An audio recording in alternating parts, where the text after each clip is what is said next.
أعوذ بالله من الشيطان الرجيم. بسم الله الرحمن الرحيم.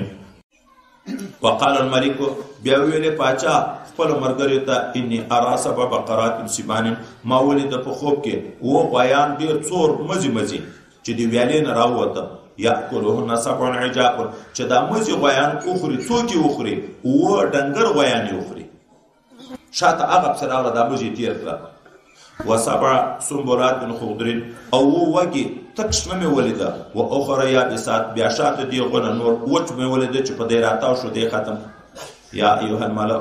ادما د درباریانو افتونی ما ته فتواره کې فی رؤیایا تعبیر راکې په دا خوب دما کې ان کنتم لرؤیا تعبیرون کایې چې د خوب تعبیر کولای شي. قالوا اضواس احلام دا درباریان یو ټول دا خو ګډ ور تخیلی خوبونه دي وما نحن بتاويل الاحلام بعالمين موږ نه یو په تعبیر د تاسو خیالي خوب علم درلودل.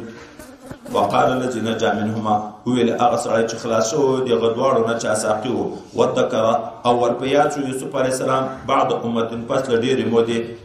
څه ورته دا پچا ته انا انبئكم بتاويله زبتا خبر کوم په تعبیر د خوب خو په ارسلونی ما ولګي یوسف ته زنداني ته چې زور شه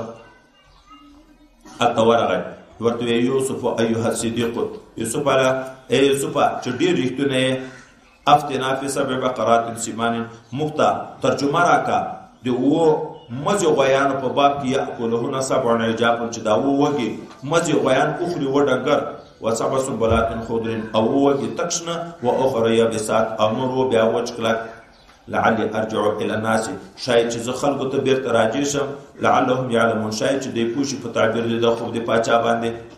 قال یوسف علیه السلام ورته ویل تزرعون سبع سنین د آبا تاسو به کوي وکاله پیدا پسې فما حصلتم الغنم جو ومرغد فزروه پرېږدي په سنبله په وږي کې الا قليلا مما تاكلون مگر هم اغلب چې خوري هغه درته مایده کوي.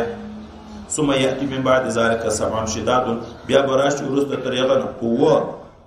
سخت کارونه یاکلنا چې وبخوري ما قدمتم لهن هغه ذخیره چې تاسو مخکې ورته جمع کړي الا قليلا مگر هم کم مما تحسنون دی هغه چې تاسو ساتي. ثم ياتي من بعد ذلك عام بیا به دغه وکړو قحطین ورته راشي یو کال عام فيه يغاثنا چې په دې کې به غاثه کېږي د خلکو یعنی نصرت به ورسره کېږي بارانونه به شروع وي وفيه عسرون او په دغه کې به بیا شراب جوړي.